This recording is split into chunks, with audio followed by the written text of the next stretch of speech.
ICT education and another video YouTube চ্যানেলের আরেকটি নতুন ভিডিওতে আপনাকে স্বাগত জানাচ্ছি। আমাদের এই চ্যানেলটি সবসময় বেসরকারি শিক্ষকদের ছাত্রছাত্রীদের বিভিন্ন নিউজ, প্রজ্ঞাপন, পরিপত্র, নোটিশ ইত্যাদি প্রচার করে বেসরকারি শিক্ষক ছাত্রছাত্রী সকলের সহযোগিতা করে থাকে। তাই আমাদের চ্যানেলে যদি আপনি নতুন এসে থাকেন তাহলে চ্যানেলটি সাবস্ক্রাইব করুন, আর যদি আগেও এসেছেন কিন্তু সাবস্ক্রাইব করেননি তাহলে সাবস্ক্রাইব করুন, আর ভিডিওটি ভালো লাগলে একটি লাইক দিবেন। তাহলে কথা না বাড়িয়ে চলুন শুরু করা যাক। আপনারা স্ক্রিনে দেখতে পাচ্ছেন একটি পত্র এখানে দেখা যাচ্ছে যে গণপ্রজাতন্ত্রী বাংলাদেশ সরকার, কারিগরি ও মাদ্রাসা শিক্ষা বিভাগ, শিক্ষা মন্ত্রণালয়, মানসা শাখা, সেখান থেকে একটি নোটিশ জারি করা হয়েছে 31শে ডিসেম্বর 2020 খ্রিস্টাব্দ তারিখে। কিন্তু নোটিশটি আমরা আজকে পেয়েছি। বিষয়: মানসা শিক্ষা অধিদপ্তরের এমপিওভুক্ত বেসরকারি মাদ্রাসা শিক্ষক কর্মচারীদের উচ্চতর গ্রেড প্রদান। সূত্র: মানসা শিক্ষা অধিদপ্তর, স্মারক নং এত এত।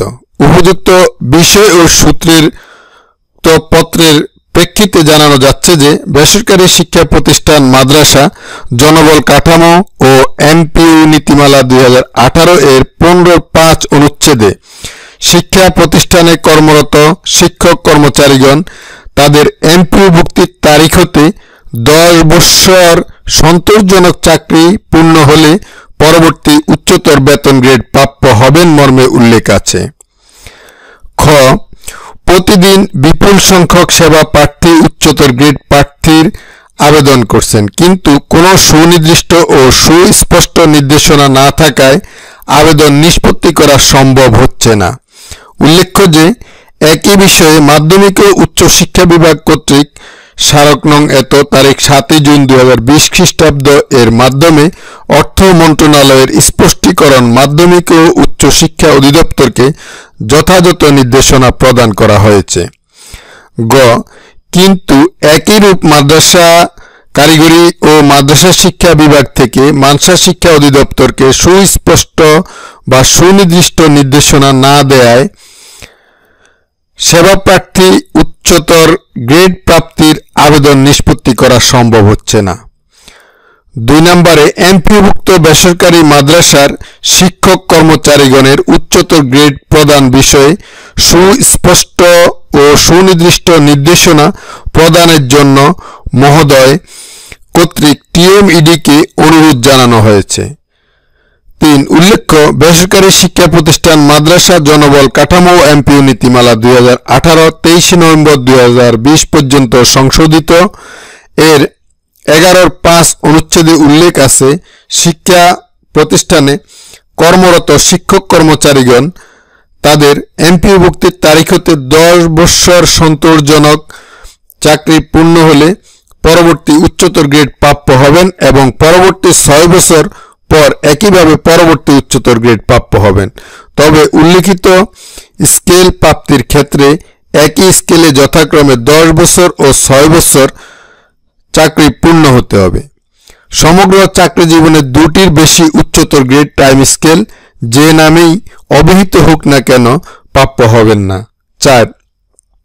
আরো উল্লেখ্য যে বেসরকারি শিক্ষা প্রতিষ্ঠান মাদ্রাসা জনবল কাঠামো এমপি নীতিমালা 2018 23 নভেম্বর 2020 পর্যন্ত সংশোধিত এর 11(5) সুস্পষ্ট নির্দেশনা থাকা সত্ত্বেও এবং নীতিমালায় বর্ণিত উক্ত বিধান প্রতিপালনে কি অসুবিধা, বাধা বা অস্পষ্টতা রয়েছে তা সুনির্দিষ্টভাবে উল্লেখ না করে সদয় নির্দেশনা কামনা করা হয়েছে, যা সঠিক হয়নি। এই বিষয়ে সচিবালয় নির্দেশমালা 2014 এর 174 নির্দেশনা অনুসরণ করা হচ্ছে না। 5. এক্ষণে এ বিষয়ে ডিজি টিএমইডি কর্তৃক নিম্নোক্ত ব্যবস্থা গ্রহণ করা প্রয়োজন। তো দেখেন কি ব্যবস্থা। ক.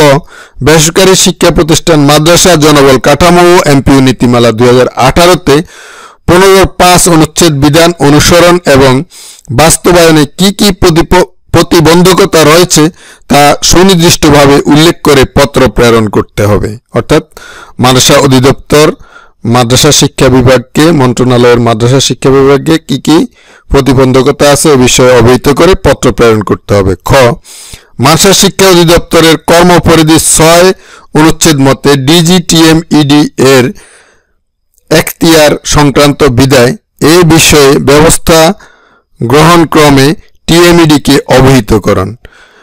গ, সকল দাপ্তরিক যোগাযোগের ক্ষেত্রে সচিবালয়ের নির্দেশনা 2014 এবং 172 থেকে 174 নির্দেশনা অনুসরণ। 6, এমন অবস্থায় উপরোক্ত মতে অনুচ্ছেদ 5 বর্ণিত ব্যবস্থা গ্রহণক্রমে গৃহীত ব্যবস্থা তথ্যাদি আগামী 20/1/2021 তারিখের মধ্যে টিএমইডিকে অবহিত করার জন্য নির্দেশক্রমে মহোদয়কে অনুরোধ করা হলো। স্বাক্ষর করেছেন আব্দুর রহমান, উপসচিব, মাদ্রাসা 1। এই চিঠিটি প্রদান করেছে মহাপরিচালক মাদ্রাসা শিক্ষা অধিদপ্তর, অর্থাৎ মহাপরিচালক মাদ্রাসা শিক্ষা অধিদপ্তরকে এই চিঠিটি প্রদান করেছে মন্ত্রণালয়ের কারিগরি ও মাদ্রাসা শিক্ষা বিভাগ। তো দর্শক বুঝতেই পারছেন, শিক্ষক মণ্ডলী আপনারা বুঝতেই পারছেন, মাদ্রাসা শিক্ষকদের উচ্চতর গ্রেড এখনো নিশ্চিত নয়, অতএব আরো অনেক সময় লাগবে। তো যাই হোক, আমার কাছে যে তথ্য আমি পেয়েছি সেটাই আপনাদেরকে জানানোর চেষ্টা করছি। আমাদের সঙ্গেই থাকুন। ভিডিওটি শেষ পর্যন্ত দেখার জন্য আপনাকে অনেক অনেক ধন্যবাদ।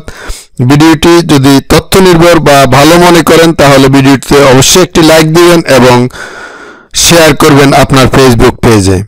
আপনাদের একটি লাইক এবং শেয়ার আমাদের নতুন নতুন কাজে সহযোগিতা সৃষ্টি করে। ধন্যবাদ।